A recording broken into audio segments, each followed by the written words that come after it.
Good afternoon. My name is Tyree Smith, and I am currently a MSW intern at River Community Wellness Program. Um, my background and specialty is mental health and trauma.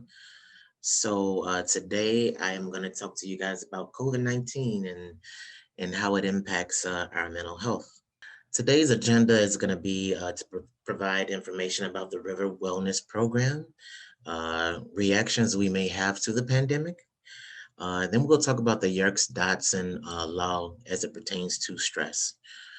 Trauma, we'll talk about trauma and distress reactions to the pandemic. I'll provide you guys a little bit of education and background on PTSD and how it fares with the pandemic. Then we'll talk about the long-term effects that the pandemic has on mental health. We'll go into the five key psychological strategies,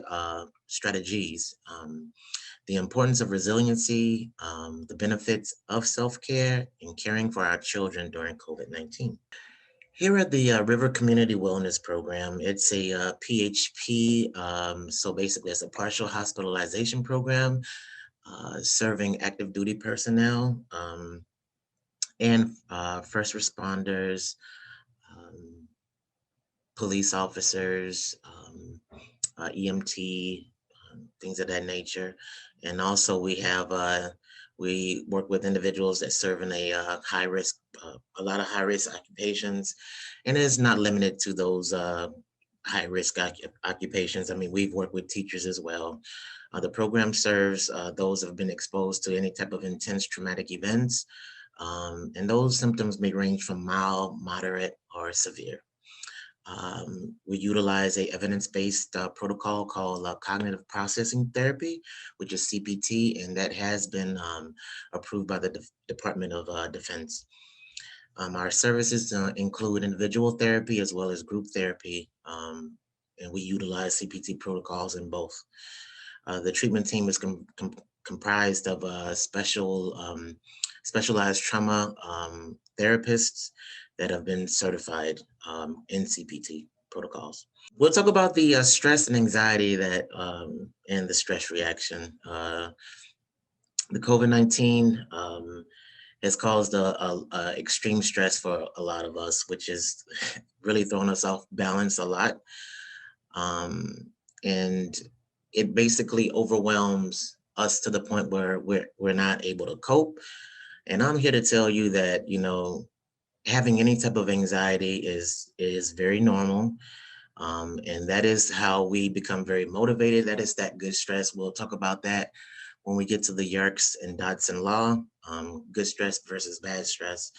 And and I'll tell you how much good stress and bad stress, how they go and they correlate with each other, and how good stress can be actually a good thing to motivate us to accomplish any task that we have in front of us or to deal with stress.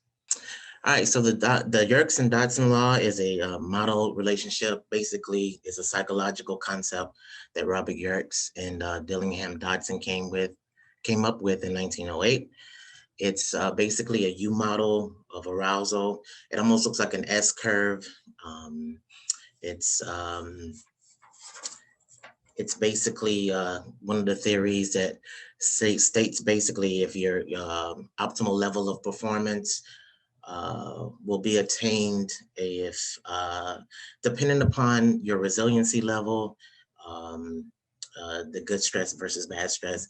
If there's too little stress, sometimes you may not accomplish the task that you need. A lot depends on, or there'll be poor performance if there's too little or too much stress. It's just basically the Yerkes versus Dodson law basically says that optimal level of stress to gain that is different for everyone, from person to person. It just depends on the specific task, your skill or confidence level. And I'll give you an example. Say, for instance, if you have a doctor inside of the ER, someone comes in and he's under a lot of stress to care for that patient or that client. Um, and every minute it's basically very vital to the patient's life. So if he is very skilled and he's very confident at what he does, uh, he will perform from an optimal standpoint. But then you may have someone else like myself who is not well versed in providing those types of services. um, I'm not going to achieve that same optimal performance that the doctor would with that just that skill level and that confidence level. We're going to start talking about trauma and the stress reaction. Trauma can be defined in many different ways because it impacts everyone differently. Um, like I told you before, it just overwhelms us to the point where we cannot utilize our coping skills effectively, and the stress of trauma, when it comes to COVID-19, can cause a number of distressing reactions, and that we have to be well aware of. And later, we'll also talk about like some of the coping skills too that you guys can utilize as well to combat a lot of the stress that you may experience with the pandemic. The trauma and stress reactions that we will talk about is the emotional reactions. This is where the fear, anxiety, guilt, sadness, or depression, these things can really overtake us quite quickly, leaving us like on an emotional roller coaster. Some of the physical symptoms are shortness of breath, sweating, loss of appetite, dizziness. Sometimes a lot of these conditions or somatic conditions uh, could be pre-existing medical problems that are just being exacerbated by the stress or the trauma that the individual is experiencing. Um, Disturbances in thinking or specific sensations, confusion, distractibility, nightmares, being very hyper alerted, um, also behavioral changes, being very detached, withdrawn, changes in your usual routine, disorganizations, and also substance abuse can fall into this realm as well, alcohol, drug use. So now we'll talk about PTSD. So PTSD stands for post-traumatic stress disorder. Some of the symptoms from PTSD can be very life-threatening, not only to the individual, but also to their loved ones as well. Um, the category can be very broad because our responses to stress are so different. Some people are much more resilient than others, and so they may be able to cope with stress a little bit more. So sometimes what may traumatize one person may not traumatize another one. The individual does not function effectively at all. And this is where the manufactured thoughts come in, or we call them stuck points. So say for instance, if an individual was abused, they may feel like, hey, I'm worthless. And this is just an example. I feel worthless. I'm not good enough. And here it is, you lose your job. So those manufactured thoughts may be a trigger. If you say, hey, you know what, I lost my job, I feel worthless, um, I have no worth. So those stuck points and those manufactured thoughts are very, very impactful. And that is what PTSD does. So the person that's been exposed to a traumatic event, this right here comes from the DSM. The person experiences, witnesses, or is confronted with an event, and it actually threatens death or serious injury or a threat to the physical integrity of that person or another. The person's response is fear, helplessness, or horror. So we'll talk about the pandemic or the crisis that we're currently going through and trauma. Basically, the pandemic is a crisis, and it can have traumatizing effects. And that can be directly or indirectly. Say, for instance, if someone gets sick, or their loved one gets sick, or indirectly if they're witnessing members of the community be exposed to COVID-19. This can cause a lot of confusion and uncertainty as well, which can also trigger stress. Um, the traumatic event can, like I said, cause us to not be able to cope with what's happening around us, and which can lead to a lot of sadness, grief, pain, confusion, despair, depression, and many other mental health issues. COVID-19 is extremely rare, and it's basically disrupted a lot of our uh, normal and ordinary human adaptations to life. Whether we're going to work every day, our kids going to school every day, wanting to work out, go shopping, these things, the pandemic has basically hindered a lot of things that we consider to be normal, basically our normal everyday life activities. Um, so the only past research that we have to basically gauge the effects of a crisis or a pandemic, taking a look at it, the Ebola outbreak as well as the SARS outbreak. And these people have suffered stress, um, traumatic stress, PTSD. Uh, for the medical professionals that are working each and every day trying to provide assistance to a lot of the patients that they're seeing or people that have been exposed to COVID-19 or one of these the pandemic or crisis that I identified prior, depression, feelings of hopelessness, anxiety, panic, and grief.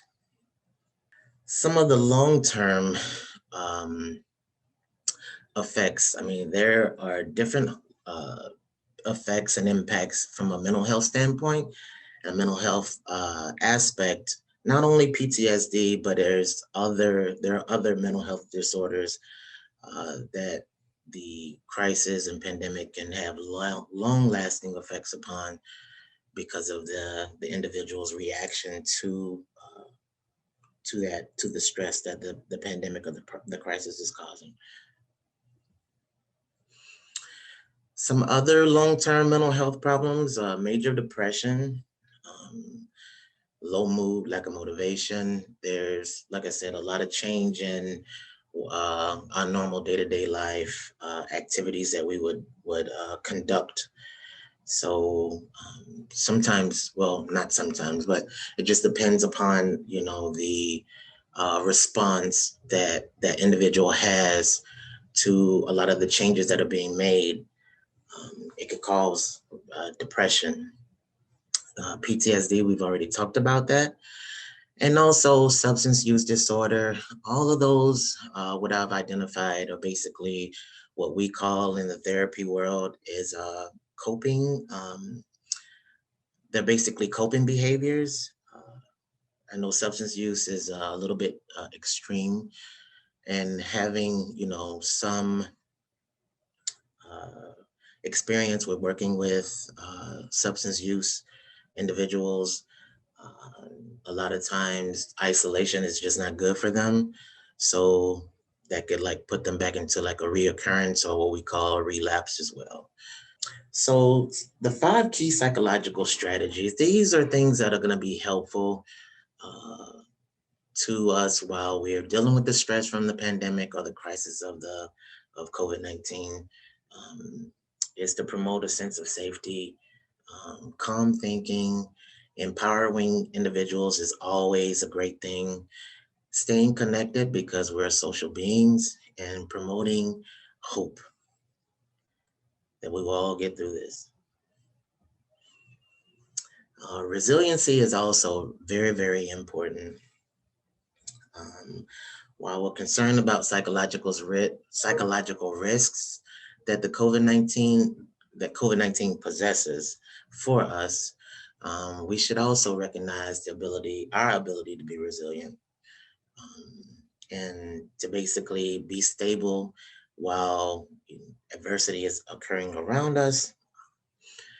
So basically, what we can do is engage in realistic optimism, face our fears, know and live by your moral compass, turn to your faith and spirituality. I know everybody's not, religious, but there's also, spiritual things that we can do. Maybe you like going to plant in the garden. I mean, there's things that people like to do and that brings them a sense of calm. Establish a nurturing and supportive social network.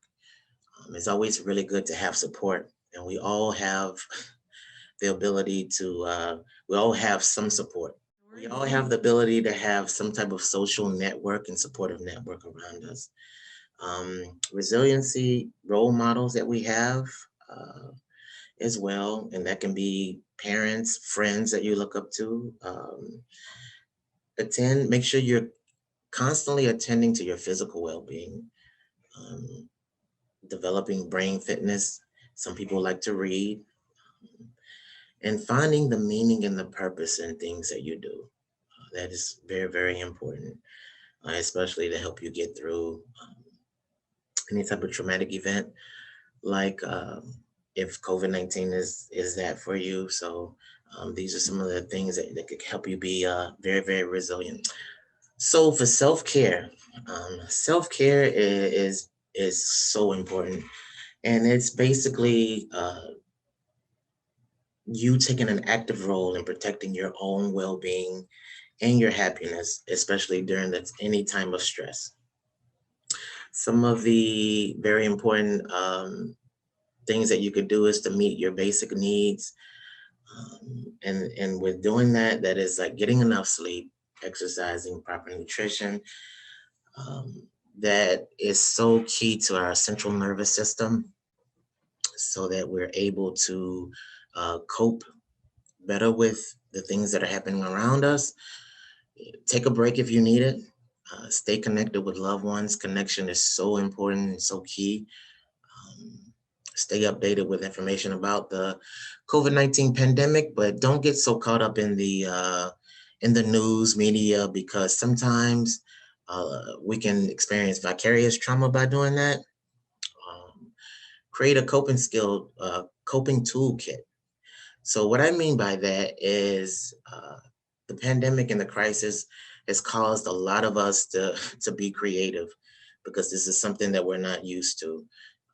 And this is going to help you become grounded, uh, experience joy, feel safe, and hopefully increase your quality of life and normalize the things that you're going through. Normalize your struggles, because we're all dealing with this right now. And don't hesitate to pick up the phone and reach out to someone that will listen. And so normalize your struggles. One of the most important things that we really should be aware of too is the impact that COVID-19 has on our children. Um, One of the things that we discussed, prior, is the way that COVID-19 has challenged us to be more creative and has taken away a lot of the things that our normal day-to-day life activities. For children, this can be very, very overwhelming, because for the simple fact, they don't possess the some of them don't possess the resiliency skills. They don't know how to be resilient quite yet. Some of them do, but it just depends on how they respond to a lot of the stress that they're encountering or experiencing during COVID-19. Um, I did put a link to get more information from the ACAP, um, the American Academy of Children and Adolescent Psychiatry, and that gives you a lot of facts on discussing COVID-19 and how it relates to kids and children. Um, right now there is children's first aid, and basically what it does, it just provides a basic approach to helping children cope with the pandemic and what's going on around them. So the first one is listen, pay attention to what they say and how they act. I know that a lot of parents have a lot of things going on, as far as like people losing their jobs, just a lot of changes that are happening. It almost seems like every day there's something new or a new change or a new obstacle to get around or a new distressing event that they have to go through. But you have to stay vigilant in what's going on with your kids, just to notice, if there's a change in behavior, so that you can intervene, protect, oversee day-to-day life. You know, it's so easy to get caught up in your own stuff, and what you have going on with your day-to-day life, that we can well, not choose to overlook, but we can overlook a lot of the things that's happening to our children that could be potentially overwhelming them. Connect. There's that word again. Reach out to friends, neighbors, teachers, and others in the community. That's one of the things that, just having that discussion with them, to just let them know that they do have supports readily available to them if they need them. With children right now, I know the cases sometimes, if cases are occurring in certain school districts are shutting down.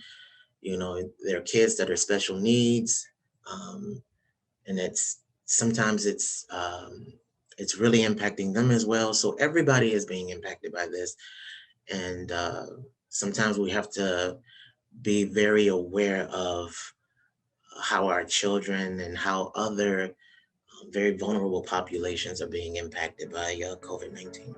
Thank you so much for your attention, and have a good one.